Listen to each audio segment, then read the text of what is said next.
Okay, आपल्याला अगोदरच्या लेक्चरमध्ये आपण ग्लॅस्ट्रेशन बघलो. आता या ठिकाणी आपल्याला बघायचं आहे प्रेग्नन्सी. या ठिकाणी काय बघायचं आपल्याला अबाउट द प्रेग्नन्सी. या ठिकाणी एक शब्द आहे मुलांना, तो म्हणजे जेस्टेशन. त्याला आपण जेस्टेशन पिरियड म्हणतो. काय असतं बघा, लक्ष द्या.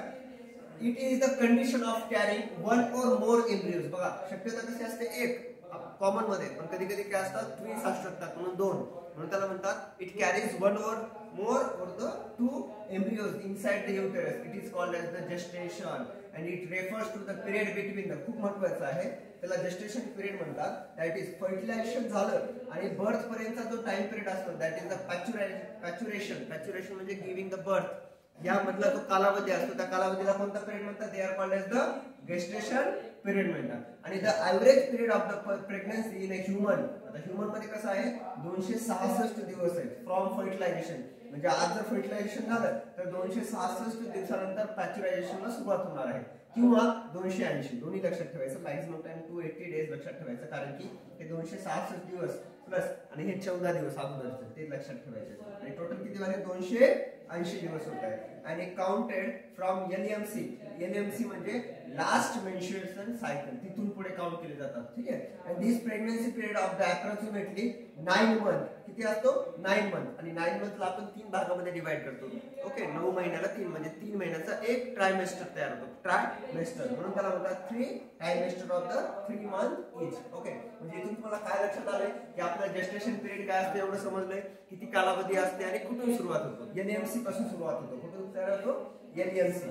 ओके, आता पहिला 3 महिन्याचा कालावधी म्हणजे first trimester from the fertilisation to the 12th week. Okay, काय म्हणते पहिल्या बरं एका याच्यामध्ये किती आठवडे राहतात, एका महिन्यामध्ये 4 4 12 आठवडे म्हणजे first trimester. It is the time of most radical changes in the mother and embryo. आता याच्यामध्ये खूप या ठिकाणी चेंजेस होणार आहे, मदर मध्ये पण आणि त्यासोबतच त्यांच्या एम्ब्रियो मध्ये पण होणार आहे. And the embryo receives the nutrients in the first 2 to 3 weeks directly from endometrium. खूप महत्वाचं आहे.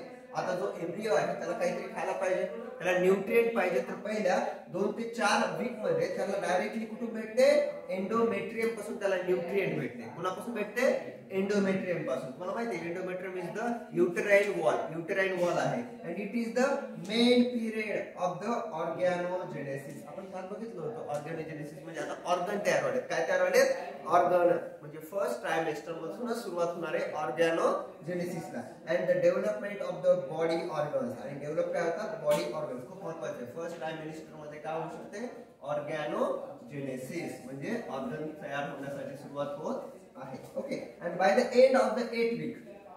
Okay, by the end of the 8th week म्हणजे दुसरा महिना.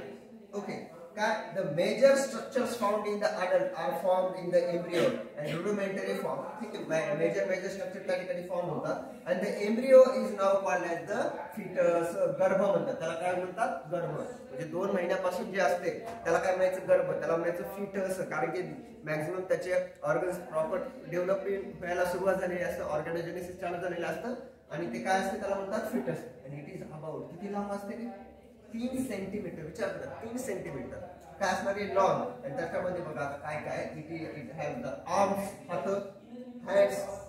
ओके, हँड्स, त्यासोबत fingers, feet, toes are formed. पहिलं सगळं झालं फर्स्ट ट्रायमेस्टर मधून. आणि foetus can open and close the mouth. Okay, foetus can open and close mouth. Mouth म्हणजे तोंड, म्हणजे तोंड तो ओपन करू शकतो, क्लोज करू शकतो. आपण त्याची फिस्ट, मूठ ओपन करू शकतो, क्लोज करू शकतो फर्स्ट ट्रायमेस्टर मध्ये. And CNS, that is the CNS stands for the central nerve system, is fully formed and working of the E secretary system. म्हणजे सीएनएस पण फुल्ली फॉर्म झाले, त्यासोबत त्याची ई सेक्रेटरी सिस्टम पण तयार झाली, त्यासोबत सर्क्युलेटरी सिस्टम बिगिन्स होते and movement of the foetus began but mother can not feel it. म्हणजे पहिल्या मंथ मध्येच काय होणार, म्हणजे पहिल्या 3 मंथ मध्ये काय होतं, त्या बेबीची डेव्हलपमेंट तर प्रॉपर होत असते, त्यासोबत ऑर्गन पण तयार होतात आणि ते फिटस डेव्हलप मुवमेंट करते, पण त्या मदरला फील होते का, नाही. ओके, त्यासोबतच हार्ट बीट कॅन बी हिअर्ड, पण त्याचा हार्ट बीट त्या ठिकाणी ऐकू येते आपल्याला. कितव्या वीक पासून, 6th वीक. 6th वीक काय म्हणते मी, 6th weak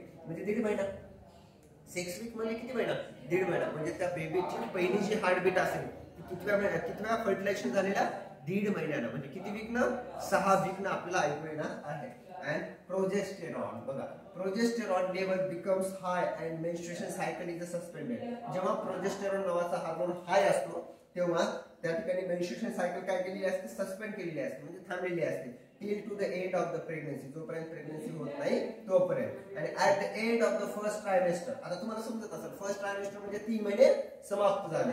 and foetus about, आता पहिले किती सेंटीमीटरचा होता तो, 3 सेंटीमीटर, आता त्याची लांबी वाढलेली, आता किती झाला, 7 ते 10. मग तुम्हाला जर विचारले की बाबा फर्स्ट ट्रायमेस्टर कंप्लीट झालं तर त्याची लांबी किती पाहिजे, जवळपास 7 ते 10, 7 to 10 सेंटीमीटर, म्हणजे किती महिन्यामधली आहे, 3 महिन्यामध्ये. वीक किती म्हटलं तर 12. ओके, समजलं. पुढे meanwhile the mother's body also undergoes rapid changes and high level of progesterone. खूप महत्त्वाचं आहे, जेव्हा प्रेग्नेंट वुमन असते तिच्या बॉडीमध्ये हाय लेवल ऑफ प्रोजेस्टेरॉन असणार आहे. काय असणार आहे, high level of progesterone. Okay, high level of progesterone initiate changes in her reproductive system. The maternal part of the placenta, आता खूप महत्त्वाचं आहे, याचा जो प्लासेंटा आहे, मॅटर्नल म्हणजे आईचा प्लासेंटा, हा काय होतो, ग्रो होतो, आणि युटेरस कसं होते, लार्ज होते. and in this period the mother experiences that is the morning sickness, त्याला nausea, vomiting, mood swings and the etc. ह्या गोष्टी होणार आहेत. केव्हा, या ठिकाणी जेव्हा प्रोजेस्टेरॉनचे लेवल काय असणार आहे, जास्त असणार आहे. ओके, मॉर्निंग सिकनेस खूप महत्त्वाचं आहे, प्रेग्नेंट वुमेनला काळजीपूर्वक व्हावं लागते तेव्हा. फर्स्ट ट्रायमेस्टर म्हणजे पहिल्या 3 महिन्यामध्ये. Okay, done. इथपर्यंत आलं, कोणा डाऊट नाही ना. चला, पुढचा जो आहे तो सेकंड ट्रायमेस्टर आहे. कोणता, सेकंड म्हणजे दुसरा, म्हणजे 3 महिने कंप्लीट झाले. आता कितवा महिना चालू झाला, 4था महिना. आपण जो करतो ना कितवा महिना आहे ते तसं आहे. सेकंड ट्रायमेस्टर म्हणजे आता कितवा, 30 to 26 वीक्स. पहिल्या वीक पासून ते 12 वीक, मी वीक म्हणतोय, हा पहिला, आणि दुसरा म्हणलं तर 13 पासून ते 26 हे वीक, हा झाला दुसरा. पुढे it is the period of, खूप महत्वाचा आहे, इथं होणार आहे रॅपिड ग्रोथ, एकदम फास्ट आहे. कोणाची, त्या फिटसची. And the uterus grows enough for the pregnancy to become obviously that is the avirus.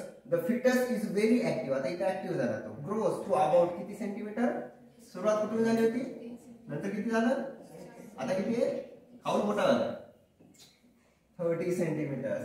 and development of the brain begins. आता त्याला ब्रेन आले, एवढे दिवस फक्त CNS होता, आता काय झालं त्याच्यामध्ये, ब्रेन आले. and hormones level stabilize, आता हार्मोन स्टॅबिलाइज झाले as the HCG. Okay, HCG decline, HCG काय होते, आता डिक्लाइन होते, आणि कॉर्पस ल्यूटियम डेट्रिओरेट्स रिग्रेस होते. And the placenta completely takes over the production of the progesterone. आता खूप महत्त्वाचं आहे, प्लासेंटा आता प्रोजेस्टेरॉन तयार करण्याचं काम करते. मी तुम्हाला सांगितलं, जे प्रेग्नेंट वुमेन असतात त्यांच्यामध्ये थ्रू आउट द प्रेग्नन्सी त्यांच्यामध्ये कोणता हार्मोन असतो, त्यांच्यासोबत प्रोजेस्टेरॉन सोबत असतो. Okay, placenta completely takes over the production of the progesterone which maintain the pregnancy. Next, आता पुढे बघा, इथपर्यंत तुम्हाला काय डाऊट आहे का, नाही. रॅपिड ग्रोथ कोणत्या ट्रायमेस्टर मध्ये होते, दुसऱ्यामध्ये होते. दुसऱ्याचा कालावधी काय आहे, 13 to 26. ओके, आता बघा, सोनोग्राफी मध्ये आपण सोनोग्राफी, ते आहे सोनोग्राफी म्हणजे त्याला म्हणतात अल्ट्रासाउंड.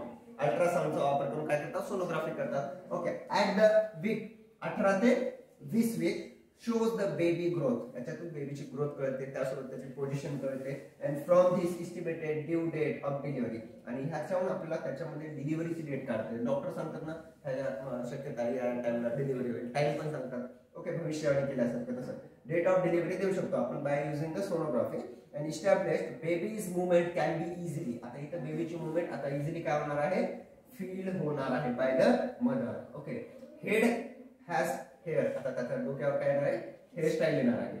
कितवा, सेकंड ट्रायमेस्टर, हेअरस्टाईल करणार आहे, head has a hair. Okay, brain तर आले, आता हेअर, त्यासोबत त्याला आयब्रोज येतात. ओके, त्याच्या आयलॅशेस येतात, आणि त्याला इयर पिना ऍट डिस्ट्रिक्ट पिना.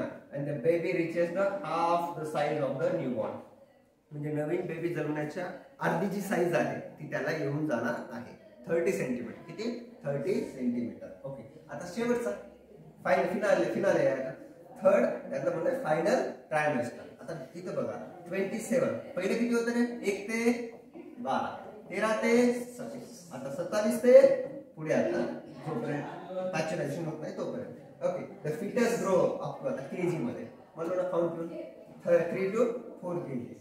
काही काही जण 8 kg बी असतात, 6 kg नसतात. एकदा सर्च करा, गुगलला चेक करा, गुगलला चेक करा.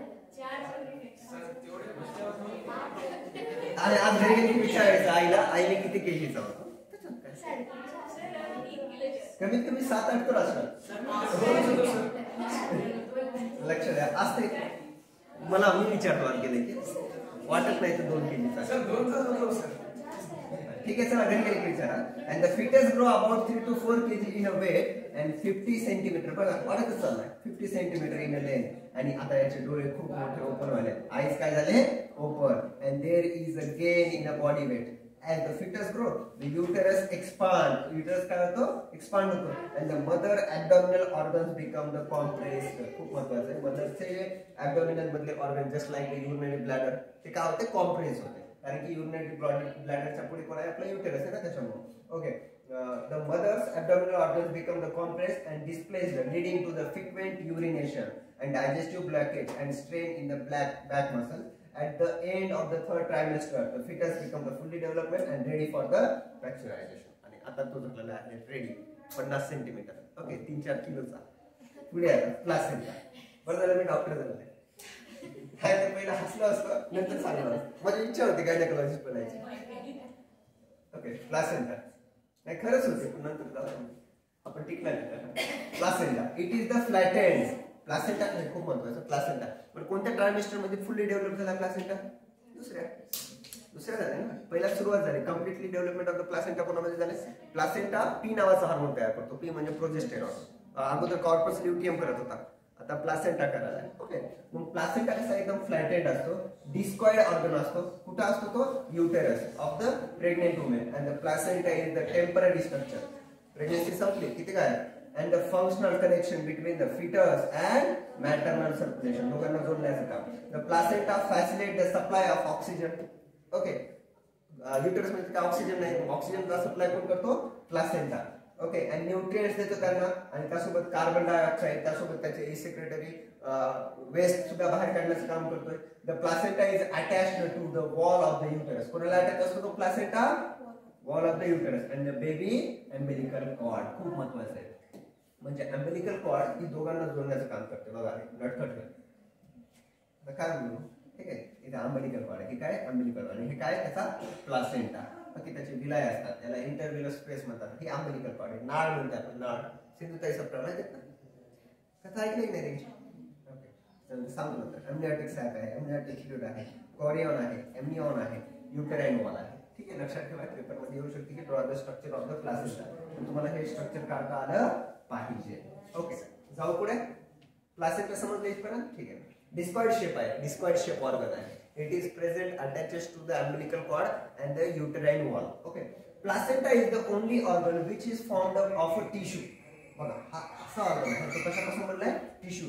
फ्रॉम 2 डिफरंट इंडिव्हिज्युअल, एक तर मदरच्या टिश्यू पासून and the foetus. The part of the placenta contributed by the foetus is called as the foetal placenta. And it is, बघा प्लासेंटाचा असा भाग जो फिटसचा आहे त्याला म्हणायचं foetal placenta.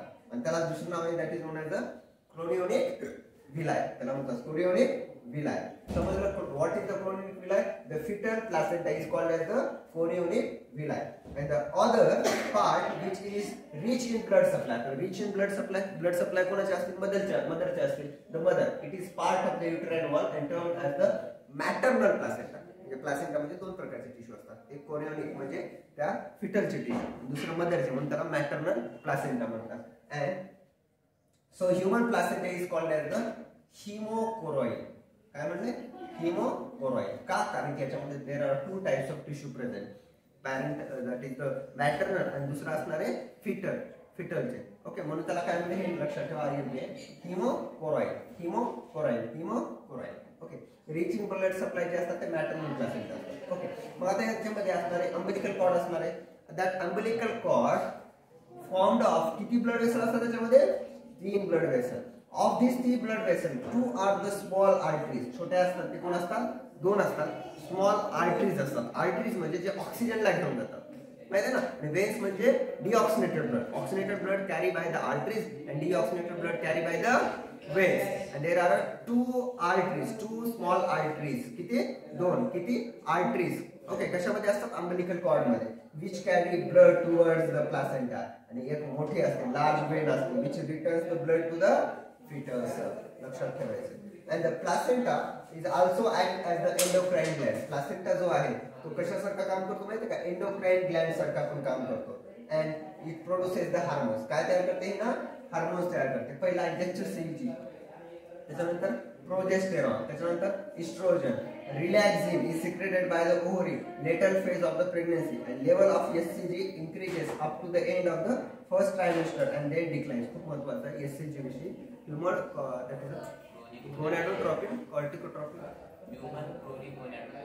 Human chronic gonadotropin hormone. Okay, याचा वापर केला जातो प्रेग्नन्सी किट मध्ये. कशामध्ये केला जातो याचा? Pregnancy kit. आणि हा हार्मोन तुम्हाला 3 महिन्यापर्यंत असणार आहे, 3 महिने. ओके, आणि त्याच्यानंतर याचं काय होणार आहे? डिक्लाइन होणार आहे. लक्षात ठेवा. By the end of the first trimester, progesterone is produced by the placenta, and these hormones are required for the fetal growth. आणि हे सगळे जे हार्मोन आहेत ना, हे सगळे कशासाठी गरजेचे आहेत? For the development of the foetus. Okay, and maintenance of the pregnancy. Pregnancy maintain करण्यासाठी याचा काय केला जातो? वापर केला जातो. तर ते असणार आहेत एससीजी, ओके, एचपीएल, आणि दुसरा आहे रिलॅक्सिन. हे केव्हा तयार होतात? ओनली इन अ प्रेग्नन्सीच्या पिरियड मध्ये. कोण? एससीजी, एचपीएल, आणि दुसरा असणार आहे रिलॅक्सिन. ओके, म्हणजे आता आपण काय बघलो? प्रेग्नन्सी बघलो, त्याचे 3 ट्रायमेस्टर बघितलं. तुम्हाला रीड करायचं बरं, रीड केल्याशिवाय लक्षात राहत नाही. डोळे केव्हा तयार होतात काय नाही, काहीच लक्षात राहत नाही. ओके, सगळ्या गोष्टी तुम्हाला वाचायला लागणार आहेत.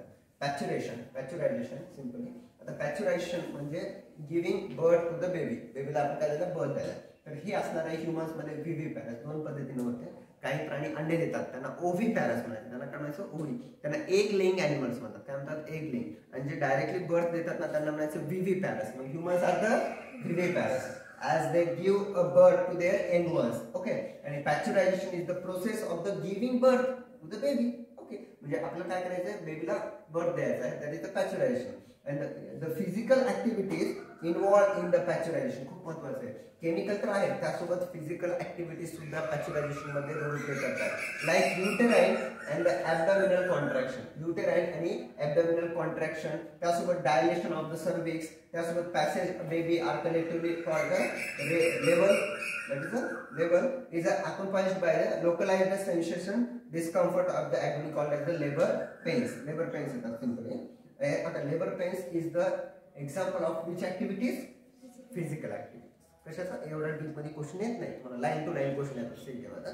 इथं डीप मध्ये मी जास्त सांगतो. त्याला खूप सांगावं लागतं, पण एवढं सोपं नाहीये की मी इथं वाचून दाखवलं. एवढं नाही येते, त्याला सिक्वेन्स राहते. मी जेवढं सांगतोय तेवढं लक्ष देऊन ऐकायचं, वाचायचं. पेपरला जेवढं येते तेवढं. त्याला तर खूप मोठा सिक्वेन्स असतो. कसा हार्मोन रोल प्ले करतो, कोणाला स्टिम्युलेट करतो. मग तुम्ही विचारता युटेराइनचीच वॉल का त्या ठिकाणी कॉन्ट्रॅक्शन करते, सर्विक्सच का डायलेट होते. खूप मोठ्या गोष्टी, त्याला खूप टाइम पिरियड लागतो. आता जेवढं सांगतो तेवढं समजून घ्या. And parturition is control by. खूप महत्वाचं बघायचं. पॅच्युरेशन हे कंट्रोल केलं जातं. पॅच्युरेशन म्हणजे काय एवढं जरी समजलं तर सफिशियंट आहे तुम्हाला. पॅच्युरेशन म्हणजे giving birth to the baby. आणि ही कशी एकदम कॉम्प्लेक्स प्रोसेस आहे. मग इथं रोल प्ले कोण करतो माहिती का? Neuro endocrine mechanism. म्हणजे तुमचे नर्व सेल पण रोल प्ले करतात, त्यासोबत तुमचे हार्मोन सुद्धा रोल प्ले करतात पॅच्युरायझेशन मध्ये. Parturition is the process of neuro endocrine mechanism. याच्यामध्ये सिग्नल्स अराइज होतात from the fully formed foetus. म्हणजे ते फुल्ली फॉर्म्ड फिटस पासून सिग्नल अराइज होतात. आणि placenta cause mild uterine contraction. जो प्लासेंटा असतो ना मध्ये, तो कॉन्ट्रॅक्शन करण्याचा प्रयत्न करतो. And it is accompanied by the rise in oestrogen progesterone ratio. म्हणजे याच्यामध्ये इस्ट्रोजन हार्मोन वाढते, त्यासोबत प्रोजेस्टेरॉनचा रेशो वाढतो. आणि इन्क्रीज इन ऑक्सिटोसिन. आता रोल प्ले करणार आहे ऑक्सिटोसिन. ऑक्सिटोसिनला बर्थ हार्मोन म्हणतात, कारण की ते बर्थच्या टाइमला तयार होतो. म्हणून त्याला नाव काय पडलंय? Birth hormone. कोणता? ऑक्सिटोसिन. मग ऑक्सिटोसिनचे रिसेप्टर्स इन युटेराइन मसल मध्ये येतात आणि दे कॉज द विगरस, म्हणजे खूप जास्त प्रमाणात त्यांच्यामध्ये कॉन्ट्रॅक्शन होते. कारण की त्या बेबीला आपल्याला काय करायचंय? पॅच्युराइज करायचंय, बर्थ करायचंय. They cause the vigorous contraction of the myometrium. आता मायोमेट्रियम युटेरस मध्ये पण तुम्हाला माहिती आहे एंडोमेट्रियम, मायोमेट्रियम आणि सगळ्यात पेरिमेट्रियम हे होते ना, त्याच्यामधला मायोमेट्रियम कॉन्ट्रॅक्शन मध्ये रोल प्ले करतो of the uterus at the end of the pregnancy. And the fully developed foetus give signal for the uterine contraction by the secretin. आता बघा, फिटस पहिला हार्मोन सिक्रेट करतो. इथे बघा, fetus gives signals of the uterine contraction by secreting कोणता hormone ACTH adrenocorticotropic hormone कोणता adrenocorticotropic hormone from the pituitary बघा खूप महत्त्वाचं आहे the fully developed fetus give signals for the uterine contraction by secreting कोण fetus secrete करतोय कोणता ACTH from pituitary and the corticosteroid from the adrenal gland and these triggers released by the oxytocin आता ह्याच्यामध्ये दोन्ही आले म्हणून हे trigger कोणामध्ये येतात मदर मध्ये oxytocin from the mother's pituitary gland समजाले याला खूप सिक्वेन्सने लिहावं लागते म्हणजे पहिल्यांदा फिटस म्हणजे माहिती आता फिटस तयार झालं 9 महिने कंप्लीट झाले त्याला बाहेर यायचं तर त्याच्यामध्ये आता फुल्ली डेव्हलप झालं त्याच्यामध्ये पण ग्लँड तयार झाले असतील त्याच्यामध्ये पिट्युटरी ग्लँड्स असतात त्याच्यामध्ये पण ॲड्रिनल ग्लँड असते पिट्युटरी ग्लँड हार्मोन तयार करते त्या हार्मोनचं नाव आहे ॲडिनोकार्टिकोट्रॉपिक हार्मोन ओके त्यासोबत त्या फिटसची ॲड्रिनल ग्लँड कॉर्टिकोसाइड नावाचा हार्मोन तयार करते मग हे दोघं पण कशामध्ये येतात अम्बिलिकल कॉर्डमध्ये येतात ब्लडमधून प्लासेंटामध्ये येतात प्लासेंटामधून कोणामध्ये जातात आपल्या मदरच्या बॉडीमधून जातात ते त्याच्या मदरच्या पिट्युटरी ग्लँड्सकडे आणि त्या पिट्युटरी ग्लँडला म्हणतात की तू आता काय तयार कर ऑक्सिटोसिन तयार कर आणि ऑक्सिटोसिनचे काय असतात रिसेप्टर्स प्रेझेंट असतात मायोमेट्रियमवर हे ऑक्सिटोसिन मदर पासून रिलीज झालं की त्या युटेराइन पाशी प्रेझेंट असलेल्या रिसेप्टरवर जातात आणि सांगतात की आता तू काय कर विगरसली कॉन्ट्रॅक्शन कर ही स्टोरी आहे ठीक आहे फास्ट मध्ये सांगितलं बघूया which act on the muscles of the mothers and causes the vigorous uterine contraction and this leads to explosion म्हणजे explosion of the baby from the म्हणजे ढकलले जाते uterus and it involves the following 3 steps किती steps असतात 3 steps असतात पहिली असणार आहे डायलेशन स्टेज पहिली स्टेज काय असणार आहे किती स्टेज आहेत 3 त्यातली पहिली स्टेज आहे डायलेशन स्टेज ओके त्याच्यामध्ये uterine contraction begin from top पासून होते वरून आता सपोज हे जर युटेरस असेल सिंपली आता इथं हा सर्विक्स झाला आणि हा वजायला झाला तर इथून सुरू होणार आहे ओके याला म्हणायचं डायलेशन वरून करावं लागेल त्याला डायलेशन स्टेज खालून जर केलं तर ते काय वर जाईल बाहेर येणार आहे का नाही म्हणून त्याचं dilation starts from the top and forcing the baby toward the service याला ढकलतंय कुठं सर्व्हिस इथं सर्व्हिस प्रेझेंट आहे ना त्याला बर्थ कॅनॉल म्हणतात cervix is called as the birth canal तिथं ढकललं जातं and contraction are accompanied by the pain by the compression of the blood vessel हे ठिकाणी काय होते कॉम्प्रेशन होते and oxytocin induced uterine contraction becomes oxytocin आला म्हणजे पॉवर आली म्हणजे ते विगरसली काय करतात कॉन्ट्रॅक्शन करतात and the stronger due to the stimulatory reflex आता काही जणांना काही वुमेन्स मध्ये त्यांना पेन होत नाही ठीक आहे डायरेक्टली बर्थ देऊ शकतात तर ते काय करतात त्यांना डॉक्टर ऑक्सिटोसिनचे इंजेक्शन देतात त्याच्यामुळे आर्टिफिशियली आपण बाहेरून ऑक्सिटोसिन घेतलेलं असतं त्याच्यामुळे काय होते म्हणजे काही फिमेल्स मध्ये ऑक्सिटोसिन तयार होत नाही काय प्रॉब्लेम होत तर त्यांना बाहेरून इंजेक्शन दिलं जातं मग लेबर पेन सुरू होते नंतर डिलिव्हरी होते and becomes strong and stronger due to the stimulatory reflex and तुम्हाला माहिती आहे आजकाल ते काय म्हणतात त्याला सिरेज काय म्हणतात सीझर करतात कारण की ओके कारण की सीझर का करतात बिकॉज त्यांच्यामध्ये या सगळ्या गोष्टी प्रॉपरली होत नाहीत त्या टायमिंग पिरियड मध्ये त्याच्यामुळे त्यांच्यामध्ये काय होते बघा स्टिम्युलेटरी रिफ्लेक्स कारण की त्याच्यामध्ये एक वाक्य वाचलं तुम्ही दिस पॅच्युरायझेशन प्रोसेस इज व्हेरी कॉम्प्लेक्स प्रत्येक गोष्ट टाइमला झाली पाहिजे प्रत्येकाकडून टाइमला हार्मोन आला पाहिजे जर होत नसेल प्रॉपरली डायरेक्टली काय केला जातो एंडोमेट्रियमची वॉलच कापली जाते ओके एंडोमेट्रियम त्याला कट करून डायरेक्ट बेबीला तिथूनच बाहेर काढतात देर इज अ नो म्हणजे बर्थ कॅनल मधून त्याची बेबीची बर्थ होत नाही समजाले मी काय म्हणलं काय समजाले ना becomes stronger and stronger due to the stimulatory reflex as the baby is pushed down the uterus its head comes lie against the cervix and cervix gets dilated आता काय डायलेट पडले cervix म्हणून या स्टेजला काय कोणती स्टेज म्हणतात dilate stage and the vagina also shows the similar dilation and this stage is the labor can normally last up to few hours काही मिनिटासाठी असते and it ends to the rupturing of amniotic membrane of the fetus आणि ते amniotic membrane तयार झालं होतं त्याच्यामध्ये amniotic fluid असते त्याच्यामध्ये fetus असते ते amniotic ब्रेक होते ओके आता इथं बघा ही इनिशियल स्टेज आहे इनिशियल फेज आहे तुम्ही बघा आता याची जे कॉन्ट्रॅक्शन आहे ती इथून सुरू होईल या साईडला हे टॉप रिजन इथून हे कॉन्ट्रॅक्शन चालू होते आणि इथं डायलेशन होतं कोणाचं सर्विक्सचं त्यासोबत डायलेशन कोणाचं होतं वजायनाचं डायलेशन होते आणि म्हणूनच याला स्टेजला काय म्हणतात डायलेशन स्टेज बघा झालं ना तुम्ही जर 2 फिगर मध्ये बघल्या सर्विक्स डायरेक्ट झाला इथं बघा छिद्र किती आहे इथे छिद्र किती झालं